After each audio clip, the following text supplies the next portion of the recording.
12:15 here. Since I have officially announced Transformers vs. Lego Star Wars Revenge of the Fallen, or you can just call it Transformers vs. Lego Star Wars 5, either one is good, I thought I'd just do a little behind the scenes video here of me recording lines for it. So, give you, there's not really going to be spoilers for those 5 of you that actually care about the story. I'm sure there's more of you out there. I'm just very hard on myself about stuff like that. But I kind of have a bit of a cold right now, so my throat is a little, my throat, it was scratchy, but it's not anymore. I just cough every now and then. Like I said, I'm coming off of a cold, and so I haven't been able to record anything in a while. So this is really the first chance I'm getting. But I thought I would go ahead and do it since this is the last week of school. Today's Monday, the 20th. Last week of school, we get out on a Friday. So I'm going to take the weekend off, and I'm going to resume filming because we've been doing tests and stuff, the big state tests and everything. So it's been a little hectic around Dazzling Pictures. Not written. It's nothing's really gotten done. So I thought I'd just kind of get back in the swing of things and do this. In case I do start coughing, I have a Ocean Spray Cran Apple, very yummy. And do a commercial for these or something. That's just in case I start coughing. I need a little drink or something. It's not a good base plate. So you can kind of see the sets. The sets I've got set up here a little bit. I've got my phone and everything. Check on stuff in between recordings. So yeah, let's get started with this recording session, I suppose. So the lines for the person I'm recording today are, he's kind of like Director Galloway from Transformers Revenge of the Fallen, the second movie. If you've seen it, or if you remember him, if you've seen it and you remember him, he, you know how he was. He was very jerky and mean, and didn't like the Autobots at all. I'm trying to kind of recapture some of that character for this guy. His name's Johnson, calling him Agent Johnson. You'll probably see some of him in a teaser trailer later when I've got his lines recorded. So, for his voice, I was going to have a friend record lines for him. But it just didn't work out, and the person recording wouldn't be Dazzling Pictures or Food Inc., just for those of you that are trying to guess. You'd actually been, someone else hasn't been in my movies before, and I thought he'd be good, but now that we moved up last summer and everything, and I'm a whole state away from everyone else that used to record lines, and they still will when I make trips back there, but it's a little more difficult. It's a little more difficult now. So we're just going to go to sleep if I can keep doing that. So kind of rambling, but so it just really didn't work out. So I'm going to record the lines instead. And so for this voice, I was trying to think of all the different things I could do. I kind of wanted to be gruff and mean, but at the same time a little gentle.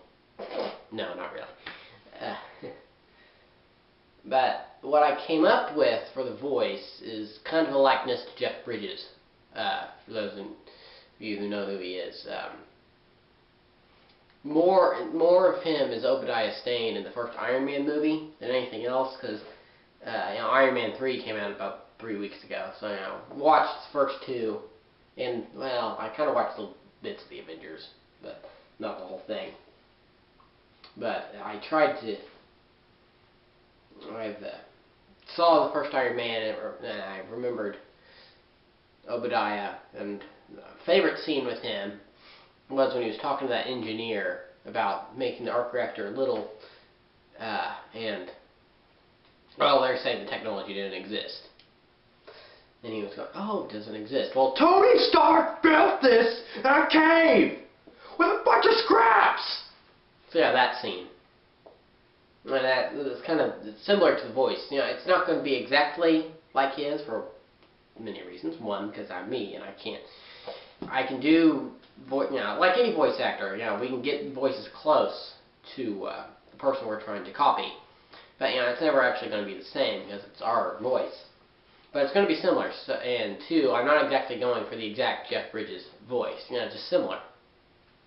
So, there's a handle on that tripod of mine that the camera that you're watching me through is attached to that I never knew was there. That little twisty thing. We'll have to experiment with that later.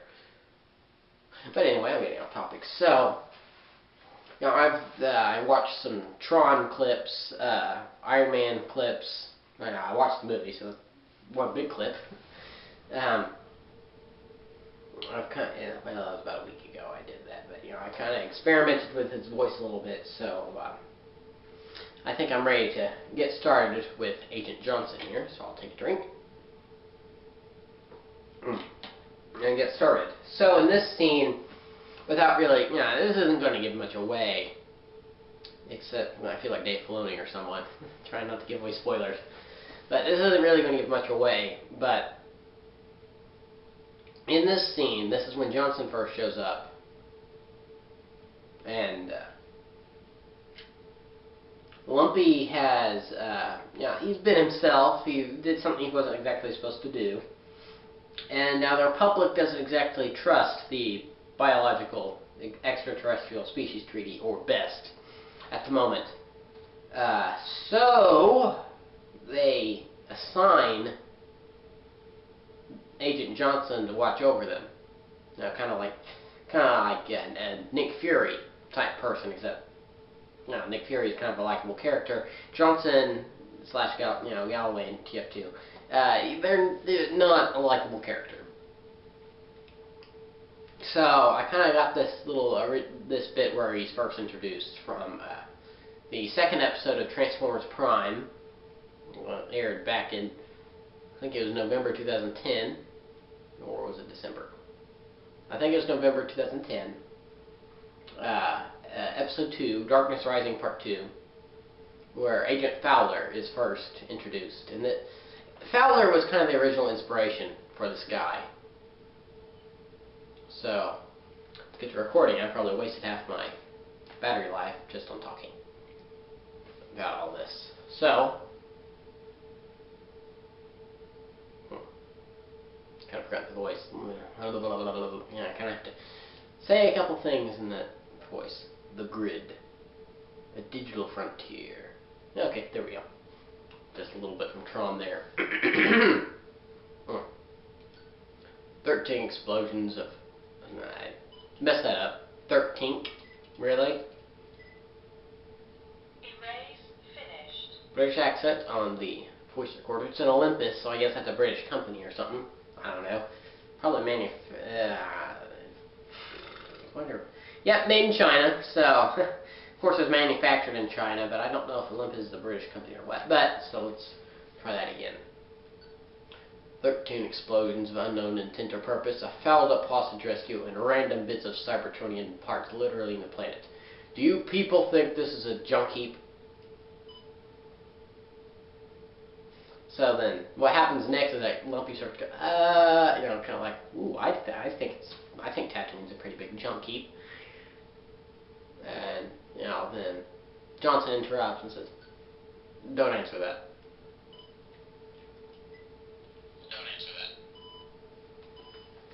So then, I also have to record lines for Commander Guy here. I haven't recorded all the lines for this scene yet. So, Lumpy, Sword Nurse Productions has recorded all the Lumpy lines for this scene, so of course I'll be skipping over those, but I'll be voicing the other characters as well, so a little extra bonus for you. Mainly this is for Johnson. And actually, I haven't recorded those lines. I think I skipped over those because I knew why. Because when I last did the group recording session, I figured I could do those by myself. So, do you all realize that you almost gave away this operation on live holovision? So Lumpy, he says, well, this planet knows about the operation. Well, this planet is unimportant. If the slobs here know, that's fine. We could have had prisoners to interrogate to find out what their motives are, but no. The pilot of this aircraft killed all of them. Who piloted this aircraft? And so yeah, he's pointing to a plane. So yeah, it's like I said, it's similar to Jeff Bridges, not an exact match, but that's, like I said, that's kind of what I'm going for. Yeah, so let's continue. That's kind of a spoiler. I'm just going to skip over that. Okay, here we go. Another Johnson line. The grid. A digital front. Okay. Great. I should have figured it was one of your lot.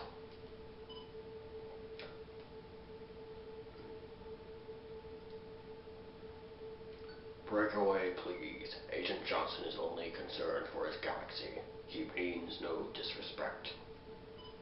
And, you know, you can obviously tell that was supposed to be Optimus Prime. Oh, script's starting to get a little heavy with most of it leaning off the side here. So, gonna fix that.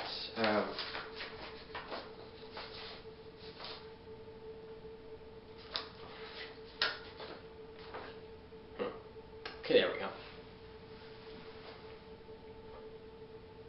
This has gotten way out of hand. From now on, no more Cybertronians are allowed here.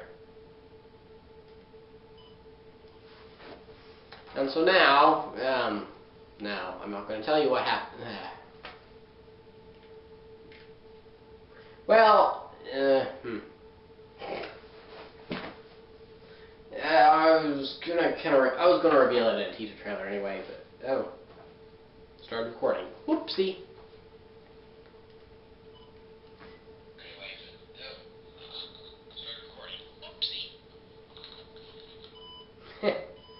Whoops. Okay.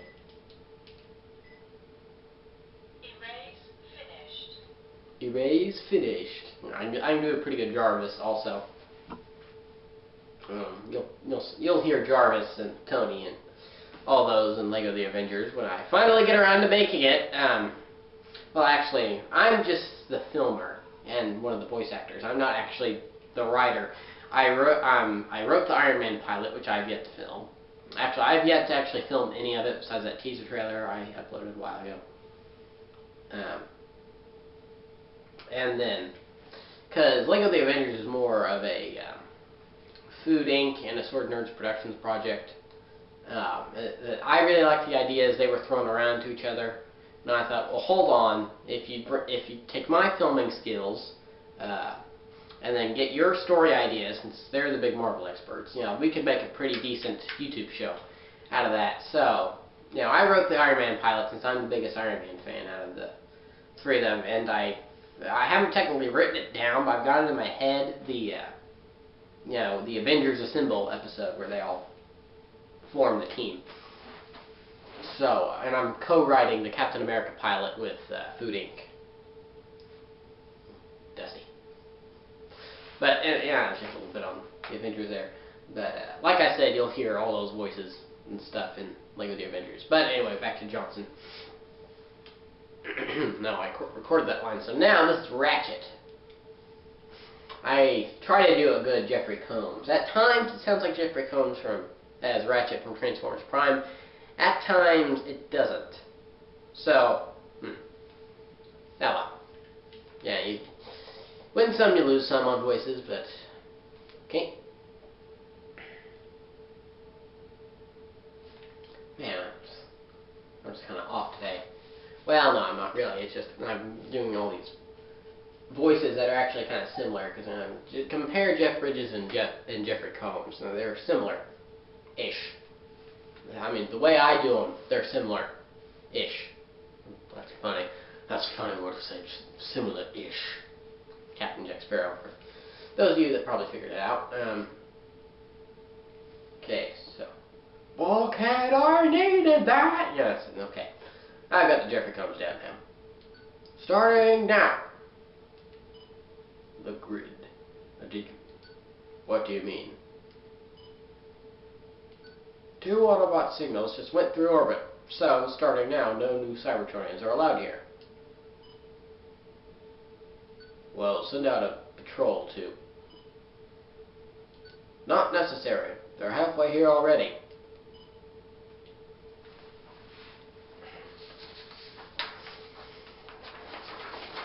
So then the new arrivals go tromping, kind of give you a little hint there, tromping through, okay good, I didn't have any figures on the table. The only figure I got on the table at the moment is Optimus.